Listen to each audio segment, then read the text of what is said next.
पाकिस्तान के प्रधानमंत्री शहबाज शरीफ के चेहरे की हवाइयां उड़ रही हैं। पाकिस्तान एयरपोर्ट थर-थर कांप रहा है। इसका खुलासा सैटेलाइट तस्वीर से हुआ है। आतंकी हमले के तुरंत बाद पाकिस्तानी सेना ने अपने एयरबेस की सुरक्षा बढ़ा दी है, क्योंकि पाकिस्तान को पता है कि पीएम मोदी का एक एक्शन प्लान पूरे पाकिस्तान का पतलून ढीला कर सकता है। पीएम मोदी सऊदी दौरे के बीच से ही लौट गए हैं। गृह मंत्री अमित शाह लगातार ग्राउंड जीरो पर नजर बनाए हुए हैं। निर्मला सीतारमण अमेरिका दौरे के बीच को ही छोड़ दिया है। इतना ही नहीं, पीएम मोदी के घर सीसीएस की बैठक हुई। मोदी सरकार का एक एक एक्शन प्लान पाकिस्तान को डर के साए में जीने को मजबूर कर रहा है।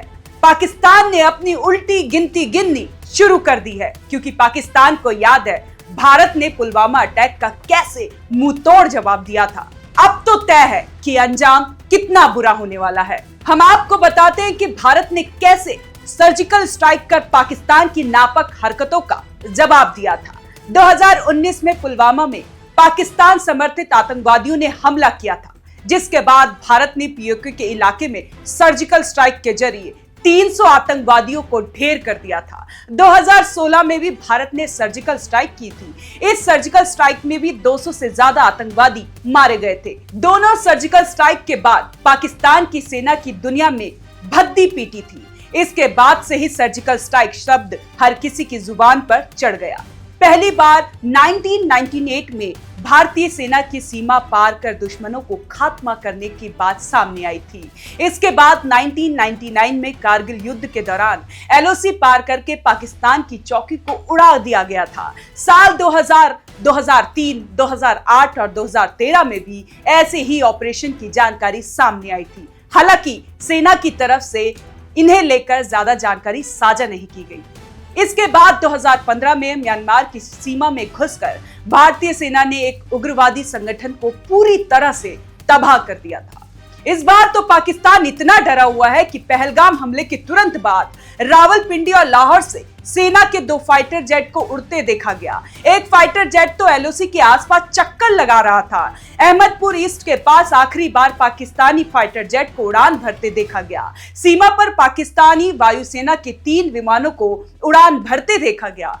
उनमें PAF 198 और PAF 101 नंबर की फ्लाइट है। पाकिस्तान की वायुसेना दोनों ही विमानों का इस्तेमाल अक्सर खुफिया अभियानों के लिए करती है।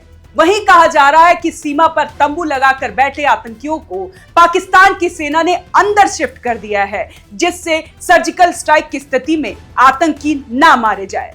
पाकिस्तान अब कुछ भी कर ले, बदला ऐसा होगा कि इतिहास के पन्नों में दर्ज किया जाएगा। उसकी हर साजिश का जवाब इतना करारा होगा कि दुश्मन भी भारत की ताकत को सलाम करेगा। चाहे सीमा पर चालबाजी हो या आतंक की साजिश, भारत का हर कदम दुश्मन के इरादों को चूर चूर कर देगा। ये बदला न सिर्फ ताकत दिखाएगा, बल्कि पाकिस्तान को बता देगा कि भारत से पंगा लेना किसी खतरे से कम नहीं है।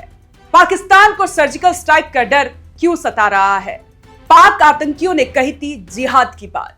पीओके में एक बैठक के बाद 19 अप्रैल को आतंकवादियों ने एक बयान जारी किया था। इसमें भारत के खिलाफ जिहाद जारी रखने की बात कही गई थी। आतंकियों के इस ऐलान की 3 दिन बाद पहलगाम में घटना हुई है।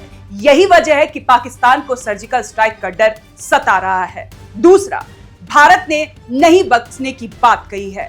पहलगाम में आतंकवादी हमले के बाद गृह मंत्री अमित शाह ने बयान जारी किया है और शाह ने कहा है कि एक भी आतंकी बख्शे नहीं जाएंगे। शाह खुद जम्मू कश्मीर पहुंच गए हैं, वहीं से हालात का जायजा ले रहे हैं। पहलगाम आतंकी हमले की जिम्मेदारी लश्कर-ए-तैयबा के विंग द रेजिस्टेंस फ्रंट यानी TRF ने ली है। इस बीच पाकिस्तान के डिफेंस मिनिस्टर ख्वाजा आसिफ ने कहा कि इस हमले में हमारा कोई हाथ नहीं है। मीडिया रिपोर्ट्स में कहा जा रहा है कि पर्यटकों को गोली मारने से पहले आतंकियों ने उनके नाम पूछे और कलमा भी पढ़वाया। इनमें से एक यूपी के शुभम द्विवेदी थे, जिनका नाम पूछने के बाद आतंकियों ने उनके सिर में गोली मार दी। मृतकों में यूपी, गुजरात, महाराष्ट्र, कर्नाटक, तमिलनाडु और उड़ीसा के पर्यटक हैं। नेपाल और UAE के एक टूरिस्ट और 2 स्थानीय भी मारे गए हैं। अटैक के बाद देश के अन्य शहरों में हाई अलर्ट जारी किया गया है। जम्मू कश्मीर में 14 फरवरी 2019 को हुए पुलवामा अटैक के बाद से सबसे बड़ा हमला है। पुलवामा में CRPF के काफिले पर फिदायनी हमला हुआ था। इसमें 40 जवान शहीद हुए थे। इसकी जिम्मेदारी जैश ए मोहम्मद ने ली थी। सुरक्षा एजेंसियों ने पहलगाम हमले के संदिग्ध आतंकियों के स्केच जारी किए हैं। एजेंसियों के मुताबिक इस हमले में आसिफ फौजी, सुलेमान शाह और अब्बू तल्ला शामिल था।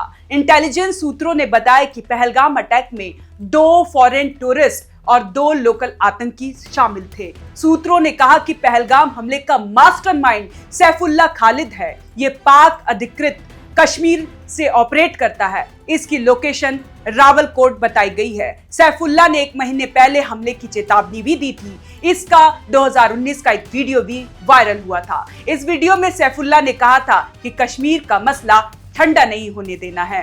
तो कैसी लगी आपको ये जानकारी, हमें कमेंट कर जरूर बताएं और देखते रहें one nation one group news.